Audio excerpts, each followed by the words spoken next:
Продовжується прямий ефір на телеканалі АТР. Я дякую, що ви залишаєтеся із нами і довіряєте нам. У студії для вас працює Аліна Блохіна. Я вже рада представити гостя цієї ефірної години. Це Олександр Мартиненко, директор агентства «Інтерфакс України». Пане Олександре, доброго дня вам. Власне, сьогодні багато цікавих подій відбувається під куполом у Верховній Раді України. Просто зараз парламентарії розглядають зняття Єгора Соболєва із посади голови антикорупційного комітету. Давайте послухаємо, що відбувається у парламенті, і перейдемо до обговорення. АТО Костянтин Кулик був звинувачений в незаконному збагаченні, і його справа зараз перебуває на судовому розгляді.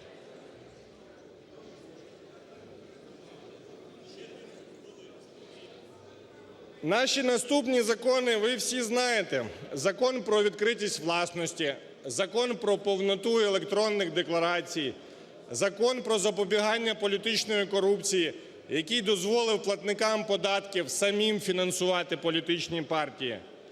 Ці всі рішення, які вже сьогодні починають обертатися на нову реальність для України. В чому причина мого звільнення? В чому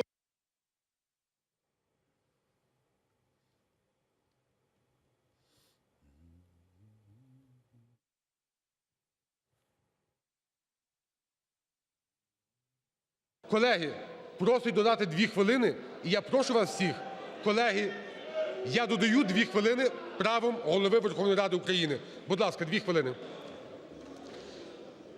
Причина мого звільнення дуже проста, і я теж цим дуже пишаюся.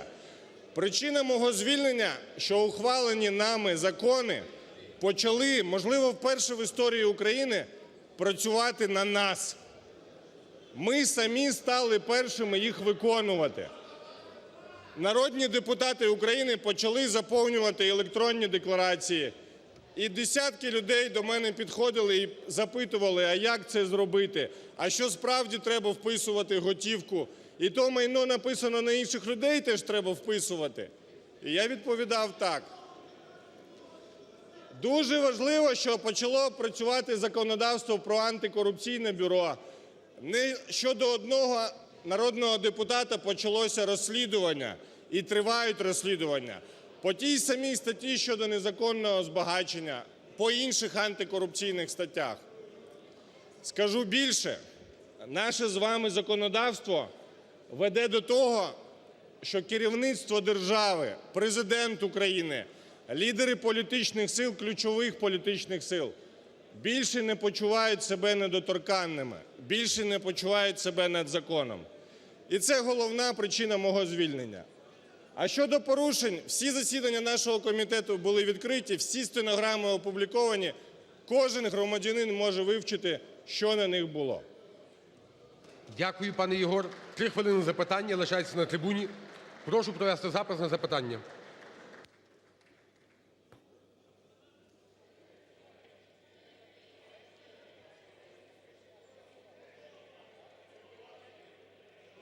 Питання. 3 хвилини на запитання. Крулько Іване. Давай, можеш ти. Іван Крулько, фракція «Батьківщина». Прошу передати слово Сергію Євтушку. Сергій Євтушок, фракція «Батьківщина». Пане голово комітету, скажіть, будь ласка, на вашу думку, такий комітет, як ваш комітет з питань боротьби з корупцією і запобіганню, такий комітет, як комітет з питань Регламенту, не мали би такі контролюючі і контрольні комітети по відношенню до влади відноситись до опозиції? А я знаю і розумію, що фракція "Самопоміч", до якої ви належите, якраз і є в опозиції. Натомість, якщо зараз пройде це рішення, я розумію, що саме цей комітет очолить з більшості народний депутат і буде покривати всі ці корупційні речі, які відбувались. Дайте, будь ласка, відповідь. Ви повністю праві. Я впевнений, що і Комітет з Регламенту, і Комітет зі свободи слова, і Комітет з протидії корупції мають за нормальних традицій очолювати представники опозиції. Наша з вами біда була, що коли ми прийшли до цього парламенту, в опозиції опинилася тільки одна сила, яка називалася "Опозиційний блок".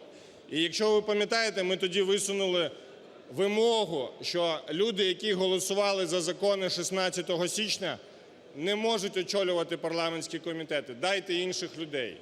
І так сталося, що представники більшості очолили комітети, про які ми говорили.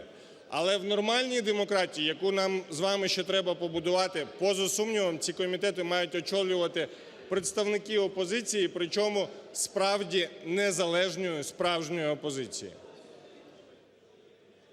Дякую вам. Лещенко, будь ласка, Сергій Анатолійович. Пане Єгоре, ви знаєте, те, що зараз відбувається, це на всю країну змова між блоком Порошенка, Народним фронтом і опозиційним блоком. Коли колишні корупціонери і нинішні корупціонери, які розграбували всю країну, довели країну до нищети, зараз намагаються розправитися з вами, а через вас з антикорупційним бюро. І якби не дзвінки, якби Яценюк не ходив до американського посла, яка його поставила на місце вчора вночі, то вони б сьогодні і НАБУ так само на ешафот відвели. І тому до вас питання, пане Єгоре. Скажіть, будь ласка, а чи правда, що ваше звільнення – це намагання знищити антикорупційне бюро? І чи правда, що президент Порошенко, який прийшов до влади після таких драматичних подій, що він вам в очі сказав, що ти маєш поставити Кишенькового, мого аудитора НАБУ, або я тебе зніму з цієї посади для того, щоб я міг контролювати НАБУ перед виборами президента, щоб ніхто не заважав мені обратися на другий термін зі своїми корупційними... Будь ласка, пане Єгор. Перше, звільненням мені почали погрожувати з березня цього року. Я сказав, звільняйте, я роблю те, що я маю робити, протидію корупції в цьому парламенті. До речі, я хочу подякувати парламенту. Наш комітет знайшов корупціогенні ризики в 383 законопроектах цієї Ради. І жодна корупціогенна норма не стала законом. Це величезне досягнення цієї Ради, і я кожному за це вдячний. Щодо того, про що ви сказали, пане Сергію, я впевнений, план зараз такий: поламати незалежність антикорупційного бюро і антикорупційної прокуратури, створити фейковий антикорупційний суд або взагалі його не створювати і закрити майно посадовців. Але я впевнений, цей план не вдасться. Я впевнений, що українське суспільство доведе до кінця справу очищення влади. Дякую. І останнє запитання заключне. Одарченко. Дам вам, дам. Одарченко, будь ласка, останнє запитання. Наступний Євтушок. Дякую, Юрій Одарченко, "Батьківщина". Пане Єгор, всім в парламенті, безумовно, зрозуміло, що чиниться зараз над вами розправа, як над тією людиною, під керівництвом якої комітет завжди стояв на засадах боротьби з корупцією і створював для цього реальні інструменти.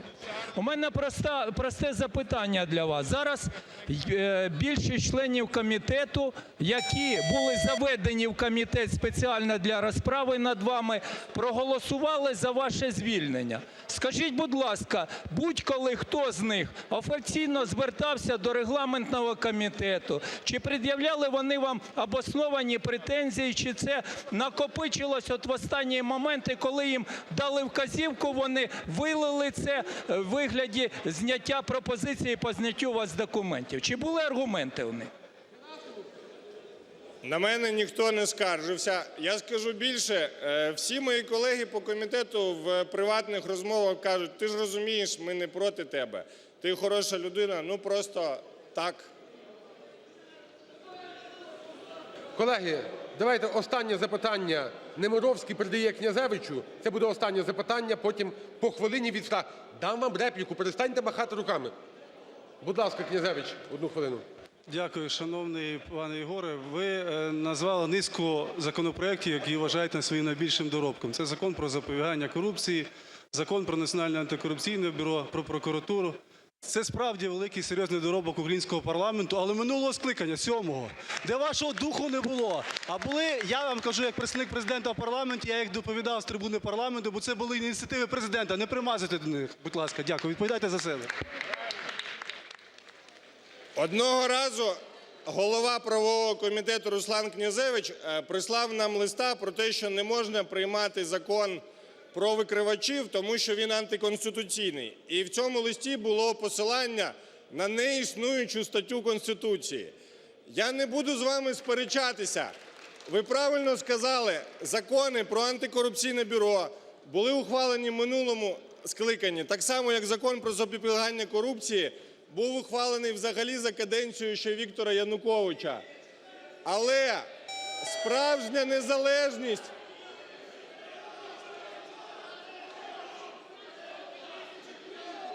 Дай мені ще хвилину, я йому поясню.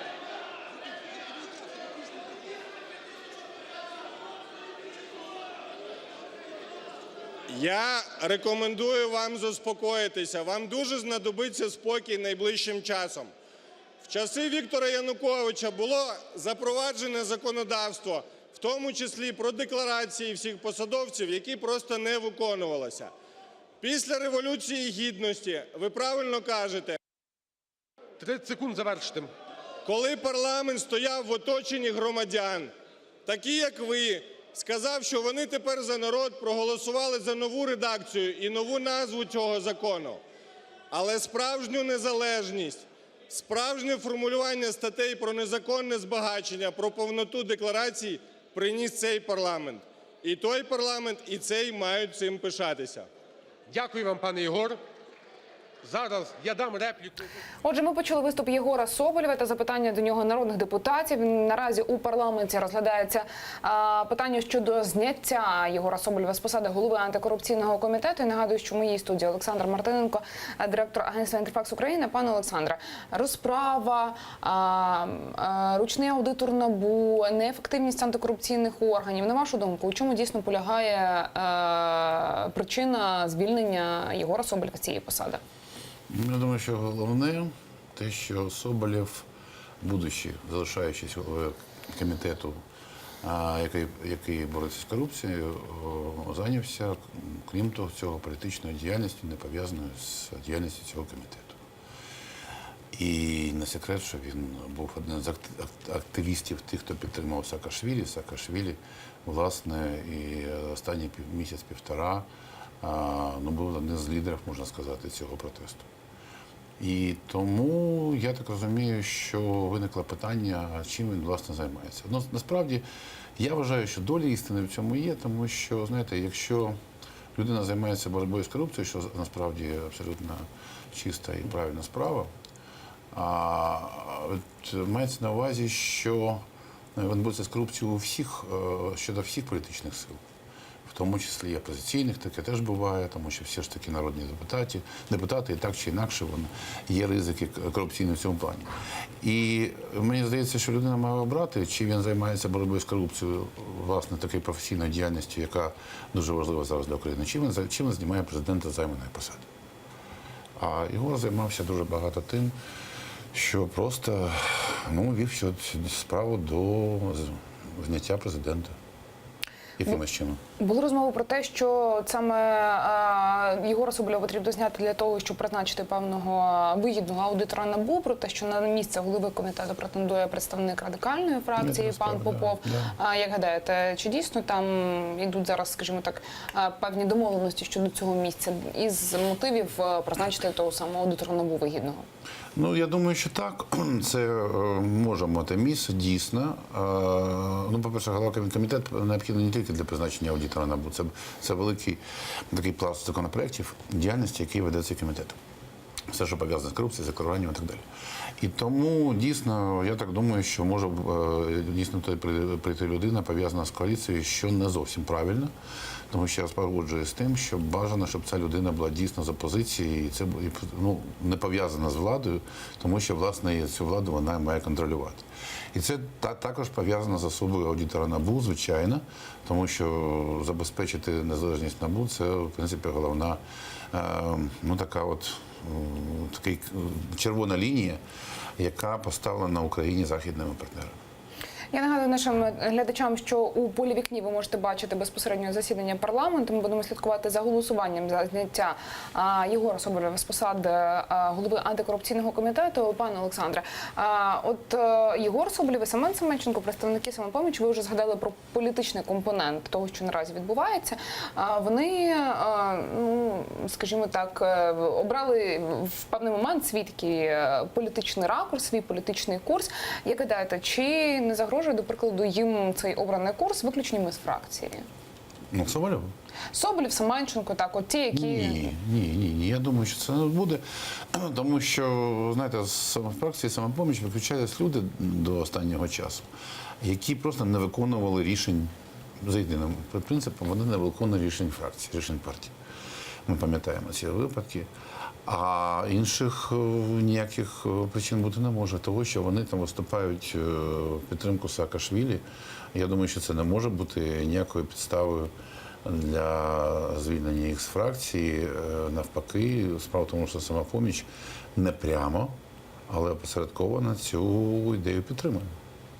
Бачимо, що зараз продовжуються виступи народних депутатів. Безпосередньо Олег Березюк, голова фракції «Самопоміч», у мікрофон. Послухаємо. Інструментом руйнації української незалежної держави. Вперше за 25 років парламент, а вірніше коаліція олігархів, злилася в одному угарі і руйнує баланси сил в парламенті, які сама створила. Руйнує антикорупційні органи на замовлення деспотії і тиранії. Чому? Бо саме ця тиранія перестрашилася інструменту боротьби з корупцією комітету, інструменту боротьби з корупцією НАБУ і не хоче створювати заключного інструменту антикорупційного суду. І тому руйнація комітету є руйнація антикорупційної системи в Україні. Ось чому вам треба забрати Єгора Соболєва. Бо він сьогодні є для України не просто Єгор Соболєв, а символ того, що антикорупція таки буде в українському суспільстві. А 2/3 цього парламенту, яка сьогодні зійшлася з БПП, Народного фронту, опозиційного блоку, це представництво олігархії, тиранії, які свідомо чи несвідомо, вольно чи невольно є представниками і руйнаторами, служачи ворогу внутрішньому чи зовнішньому. Українці це бачать. І тому я звертаюсь до вас. Будьте мудрі, розумні державники. Бережіть баланси і боріться за Україну. Дякую вам. Від групи «Відродження» Нечипоренко з трибуни. Будь ласка, включіть мікрофон на трибуні. Добрий вечір, шановні колеги. Я би хотів більше не виступити, а звернутися з запитанням до Єгора Соболєва. Ну добре, це не запитання, тоді це будемо вважати виступом. Єгор потім до мене підійде і скаже свою думку з цього приводу. В усіх парламентах до цього і практично в усіх країнах все ж таки парламентські комітети наділяються також і опозиційним фракціям. Власне, будемо спостерігати, що надалі буде відбуватися під куполом. Пане Олександре, я вас хочу, знаєте, про що запитати. У нас постійно змінюються якісь чергові скандали, чергові інформаційні приводи, але все, що відбувається довкола антикорупційних і силових структур, до прикладу, той самий конфлікт ГПУ, СБУ та Національного антикорупційного бюро. Ваша позиція щодо цього? Позиція те, що цей конфлікт абсолютно природній. Тому що існує дійсно старі структури, існує ГПУ, СБУ, існує нова структура НАБУ і САП, які дійсно, функції яких перетинаються, і дійсно, де ці конфлікти абсолютно були передбачені. Тому в цьому плані я Ситника абсолютно розумію, він про це говорив, що це ще буде продовжуватись. Буде. Головне, щоб не стріляли один в одного. Цей конфлікт, він лежить в політичній площині чи виключно в площині повноважень? Ну, я так скажу, що значною мірою, як я розумію, це все ж таки перетинання повноважень і намагання кожної з структур все ж таки отримати якомога більше такого поля для своєї діяльності. Однак, звичайно, якщо говорити про саме конкретно про ГПУ і НАБУ, оцю цю історію, звичайно, є і політичний підтекст, тому що все ж таки, ну як політичний, він і технічний також, тому що НАБУ атакує всіх, в тому числі людей, які наближені до влади, до коаліції, до всіх інших, ну, до влади. От, і тому це теж включається, я думаю, що і функція захисту. Артур Герасимов, голова фракції БПП, щодо Єгора Соболєва. Зараз послухаємо, повернемося до розмови. Що, на жаль, ні. І наведу один дуже простий приклад, який ми почули під час виступів представників правоохоронних структур, які були запрошені парламентом до цієї зали. Чітко зрозуміло, що в Законі про НАБУ, на жаль, відсутня можливість набирати, як то кажуть, негласних агентів чи нештатних співробітників. Чи готові ми це виправити і додати це? Без питань, звичайно, готові. Але виникає дуже просте питання. Чому це, якщо не помиляюся, півречення за 1,5 роки комітет не поставив? І тут виникає питання, чому багато питань не ставилися на голосування, чому не поважали членів комітету і дуже багато інших. Тому, шановні колеги, я прошу підтримати цю постанову і проголосувати. Дякую. Дякую. Сергій Соболєв, 2 хвилини. Після того переходимо до голосування. Я прошу усіх зайти в зал і зайняти свої місця. Прошу голів фракцій повідомити депутатам через... Яким буде голосування, як гадаєте, все ж таки повертаючись до парламенту? Яким буде? Щодо Соболєва, так. Спрогнозувати? Який буде голосування? Так. Чи підтримують депутати звільнення? Ну, 5 хвилин залишилось почекати. Думаю, що так.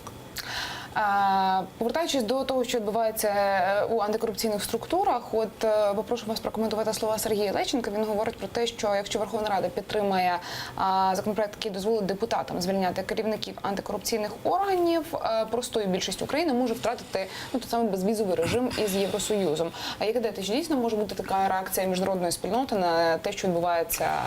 Ну, я думаю, що Сергій дещо там згустив такі краски, що називається. Я думаю, що так зразу до безвізу все ж таки не дійде. Але те, що реакція європейської спільноти, світової спільноти вчора ввечері була однозначною, це факт.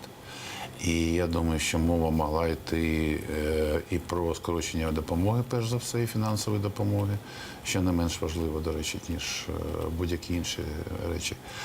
І ну, я думаю, що вчора ввечері на цьому була поставлена крапка, я так розумію. І саме крапка. Я не думаю, що найближчим часом мова йде про те, щоб парламент знов намагався отримати ці повноваження. З іншого боку, от питання контролю за НАБУ, воно дійсно є, це є питання. З боку незалежного аудитора, як в законі прописано, це зрозуміло. А тому, що все ж таки абсолютно неконтрольована структура, вона теж, я прекрасно розумію, несе певні ризики. І має бути всі структури не під контролем парламенту, тобто не під контролем тих людей, проти яких працює НАБУ, само собою. Інакше воно взагалі не буде існувати. Але механізми такого суспільного громадського контролю мають бути відпрацьовані. Але питання того самого аудитора НАБУ, воно, знаєте, воно вже досить довго крутиться і в інформаційній площині, і в парламенті піднімається. То чи здатен український парламент, народні обранці наші, обрати дійсно незалежного аудитора? Ну, життя покаже сьогодні, я так думаю, до речі, ну, воно в плані стояло на сьогодні, може, вони його принесуть. Але мені здається, що всі 3 кандидатури, які були там на останньому етапі висунуті, вони абсолютно реальні. Це перше. По-друге, ми ж не забуваємо, що не тільки від аудитора НАБУ все залежить, тому що він видає свій звіт, до речі, публічний. І ми можемо, суспільство може з ним погодитися, може не погодитися, може критикувати і так далі. Просто це механізм такого публічного контролю, це дуже важливо. Я не скажу, що вся фігура, вона вирішальна. У мене ще тоді питання щодо антикорупційного суду, тому що, повертаючись на кілька пленарних тижнів назад, Андрій Парубій, спікер парламенту, ставив на голосування питання, щоб депутати відкликали свій законопроект щодо антикорупційного суду для того, щоб його міг внести президент. Двічі це голосування провалилося.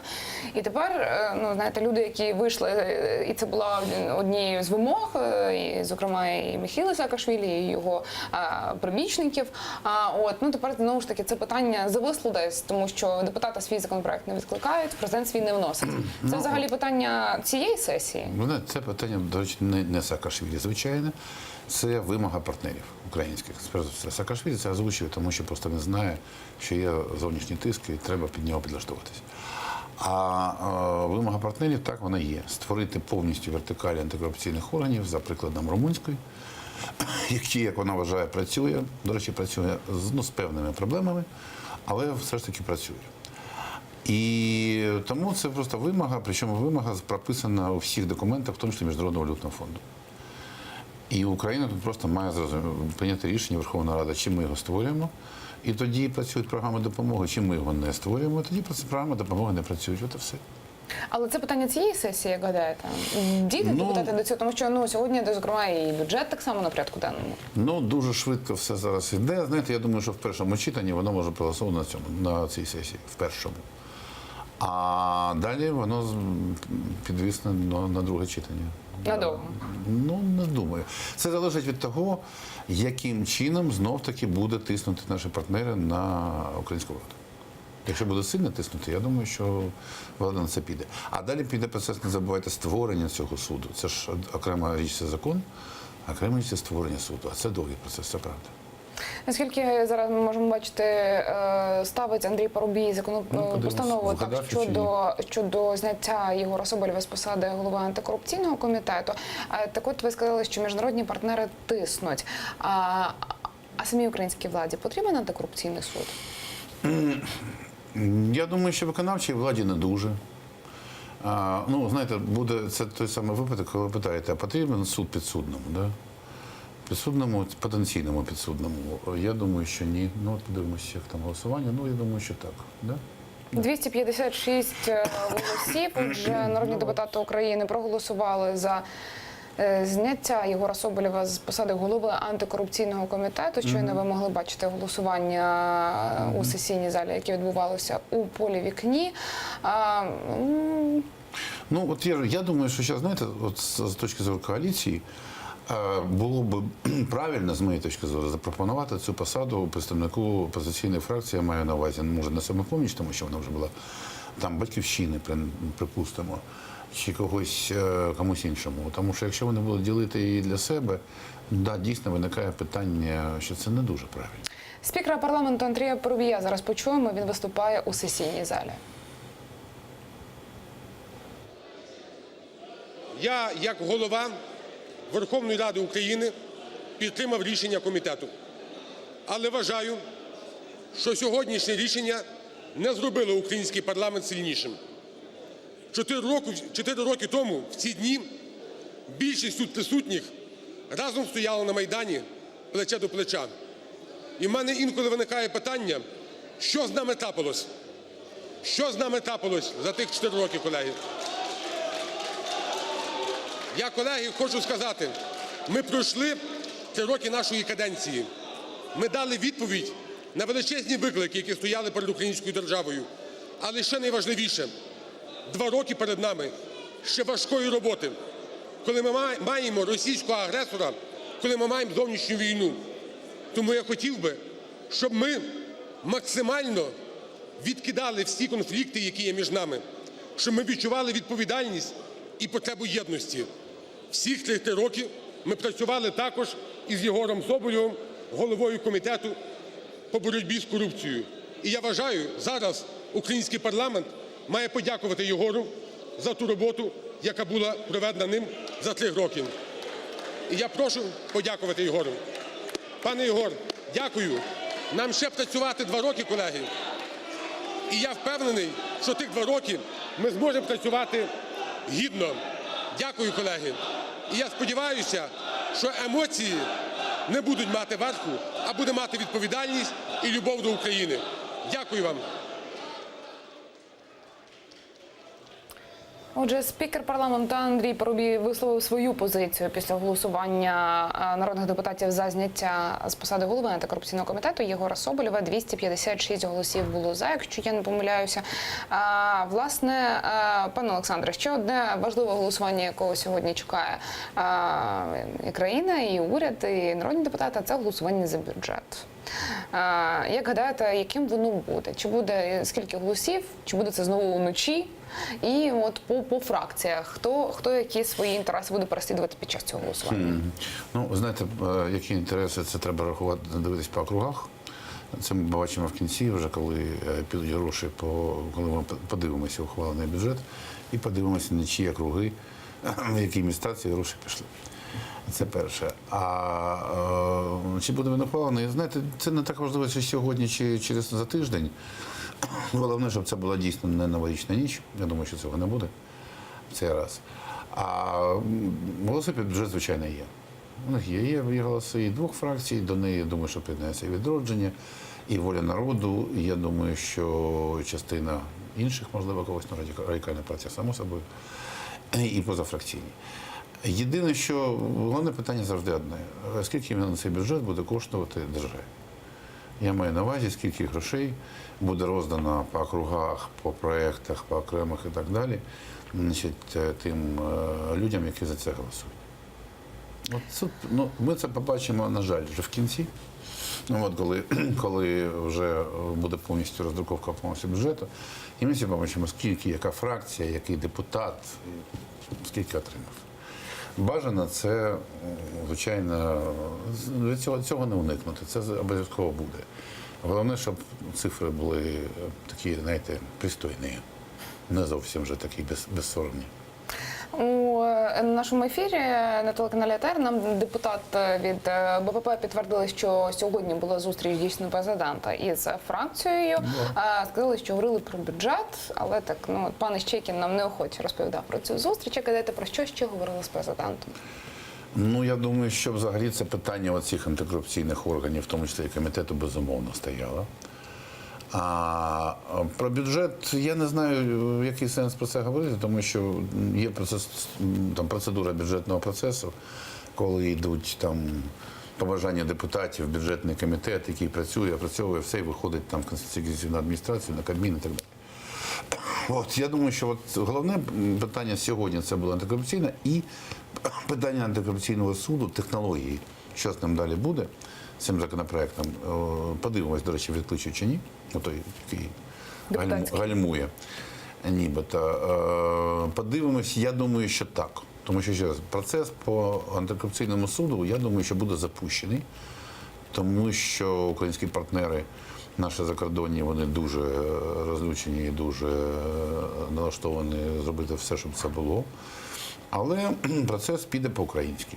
Тобто він буде постійним, але повільним.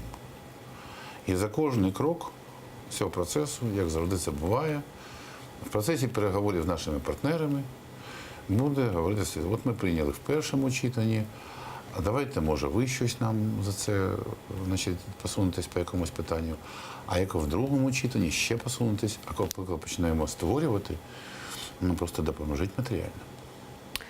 Але коли відбулося голосування торік за бюджет на 2017 рік, просто перед ранком, скажімо, вже голосування, депутати просто забігали до залу, ну, буквально там за півгодини, за 15 хвилин до голосування, для того, щоб свій голос віддати за чи проти, чи утриматися від цього голосування. І торік до парламенту приїздив сам президент. Звичайно, він не з'являвся на публіці, але ми знаємо, що він там був. Як гадаєте, цього року приїде голова держави налаштовувати депутатів на голосування? Знаєте, ну от знов-таки, і навіщо його? Коли бігають депутати в останній момент, це значить, що процес не був організований правильно. Це значить, що торгівля йде до останньої хвилини. Просто до останнього. А насправді це абсолютно звичайно неприродна історія. І це призводить до того, що ми спочатку приймаємо бюджет, а потім ліквідовуємо наслідки цього прийняття. а потім Кабмін не видає ці гроші. Ну, тому що якщо віддати всі гроші, що там записані, просто державі буде почнуться економічні проблеми. Тому якщо Кабмін з бюджетним комітетом організує цей процес правильно, тобто всі хотілки і всі побажання будуть задоволені чи не задоволені, але такий консенсус буде знайдений, я думаю, що не буде необхідності приїжджати президенту, бігати депутатам. А якщо знову вони все там будуть дотискати до останнього дня, тоді все може бути. Але ви сказали, що це ознака того, що торги йдуть до останнього моменту. До прикладу, якщо ми розуміємо, що свої інтереси там певні будуть відстоювати БПП і Народний фронт, решта представників парламенту, які інтереси вони відстоюють? Ви говорили, до прикладу, про волю народу, про відродження. Там інтереси виключно фінансові? Звичайно, не стільки фракцій, скільки окремих депутатів цих фракцій. Звичайно, тому що бюджетне фінансування, знаєте, це страшна річ. Вона так підсаджує на голку, що потім, якщо з неї сісти, з неї злізти практично неможливо. І тому мова йде, звичайно, про фінансування окремих проєктів, фінансування місцевих бюджетів. Це включається вже регіональне лобі. Тобто у кожного регіону є свої депутати, кого більше, кого менше. Да? Тому їм треба лобіювати власні проекти, треба лобіювати державні програми. Тобто, мова виключно про гроші і виключно про окремих депутатів. Тобто, не той випадок, наскільки я знаю, що якась фракція за рахунок цього бюджету заробить собі гроші. Ні, окремі депутати, звичайно. Це питання мало постати у сесійній залі у вівторок, але тоді завадили ті події, які відбувалися у центрі столиці, ситуація з Міхеїлом Саакашвілі. Сьогодні, як гадаєте, протестні акції можуть якось повпливати на роботу парламенту ввечері? Наскільки я розумію, Міхеїла Саакашвілі сьогодні ніхто не бачив. Я ні на що не натякаю, але його десь немає. І я не знаю чому. А чому він зник тоді? Да, і куди він зник? І куди? Да, от всі зараз шукають Саакашвілі. Мене дипломати зараз, коли я їхав, питали, а ви не знаєте, де він? Я говорю, десь в тому районі, кажу, Печерська.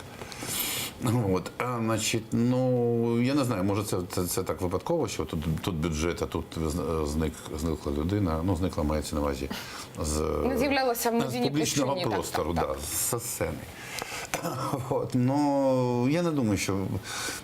Я бачу, що депутати і Верховна Рада починає вже потихеньку звикати працювати, коли у неї під стінами стоїть 600-700 чоловік.